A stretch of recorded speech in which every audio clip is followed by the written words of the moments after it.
I do my errands and food shopping on Fridays, and I ride my hybrid bike. It's about a 10-mile round trip. Did you know that the average round trip in a car is less than 12 miles? So I figure by doing my errands on my bike, I'm keeping fit and I'm doing my part to keep another car off the road and it's not clogging up traffic. Well, this particular Friday, I stopped at the traffic light near the grocery store, and there was a man holding up a sign that read, "I need a rental that I can afford." I thought to myself, that's different. Unlike what I'm used to seeing, such as homeless, please help, need food, I will work for food. So getting up right next to him, I realized that I knew him. His name is John. He's my mechanic. Again, I thought, this is different. So I took off my bike helmet to have a short chat with him. So he told me, yes, he still does have his full-time job, and yes, his wife is still a full-time school teacher. But he just got the 60-day notice that their landlord wants to sell their rental property, and they needed to vacate. So when my friend John started looking for a new rental, none were available at a price that the two salaries could afford, and the ones that were available were too small for 2 adults and a 14-year-old boy and a 12-year-old girl. They did find one a few days ago, but that would require both adults to drive nearly an hour one way to get to their jobs. And not only is this a time issue, but with the cost of gas prices continuing to rise, they have to choose between rent, food, with rising costs, of course, and medical care.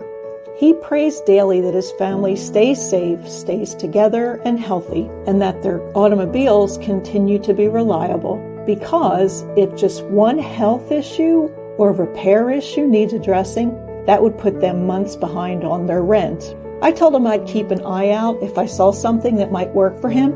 I put my helmet back on and I was back on my bike and on my way. But I just couldn't stop thinking about John, his family, and his situation.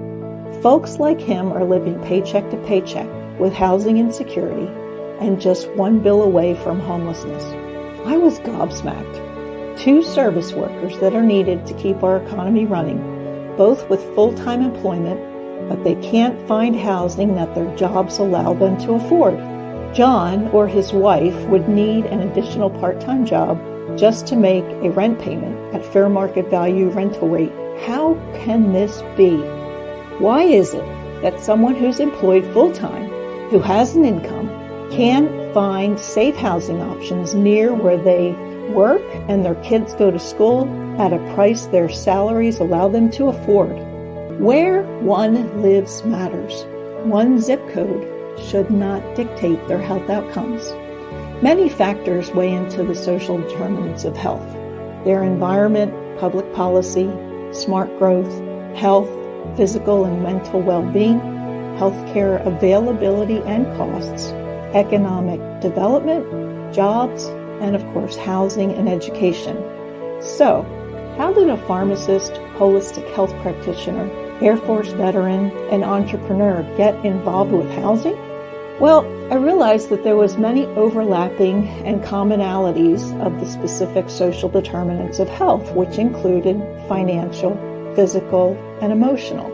And if you could just fix the housing issues, you would create healthy communities where one works, learns, plays, and prays. You see, over the past 10 years or so as a real estate investor, I've wholesaled and rehabbed big houses, above average price houses, and luxury houses. But now I'm focused on developing healthy small-scale communities with housing options that are now not available in our current housing stock. An option I particularly like is tiny and small homes. Tiny and small homes are affordable and attainable, not just because they require less energy and are cost efficient, and not just because they are versatile for any given area, but because they are one right solution at the right time. But any of the housing options in the missing middle can work.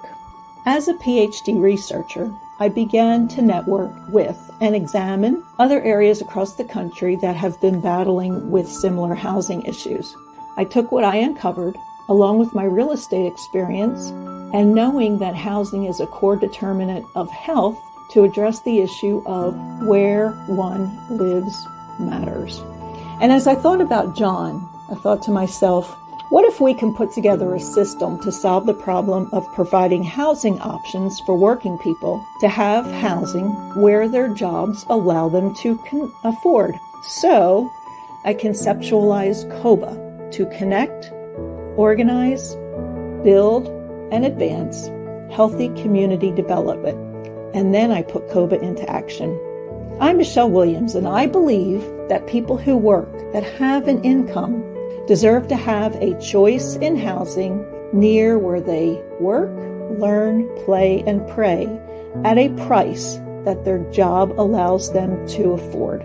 Not only is this advantageous for the worker, not only is this a blessing for an employer, but it's also a benefit to the community. COBA is seeking funding to skyrocket our mission in a big way, but we need guidance with proven techniques to do that.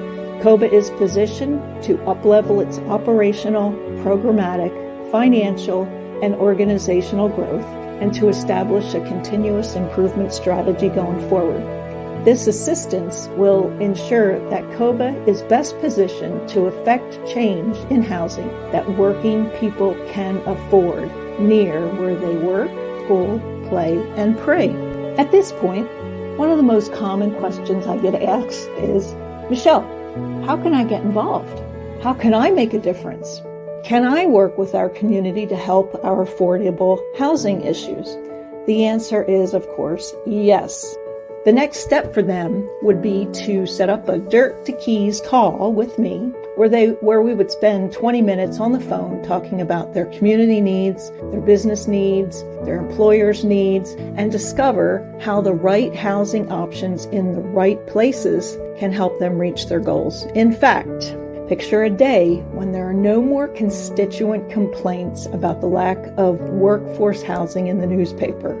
Picture a day when someone you don't know comes up to you and says, hey, thank you for making housing that I can afford available, as my family and I are no longer living out of my car.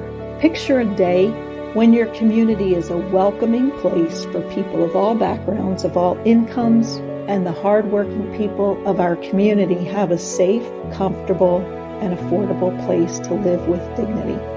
And then I ask them, just think about what they've already tried, whether they're just getting started on the journey to tackle this housing problem, or whether they've tried a few things in the past or have worked with consultants that provided recommendations, but they have not yet implemented them, or whether they've been struggling with this problem and with the not in my backyard earth NIMBYs for decades. Their dirt to keys call with me would give them a plan, a path, and be implemented for them to provide the right housing options in the right places at the right time to do the right thing now.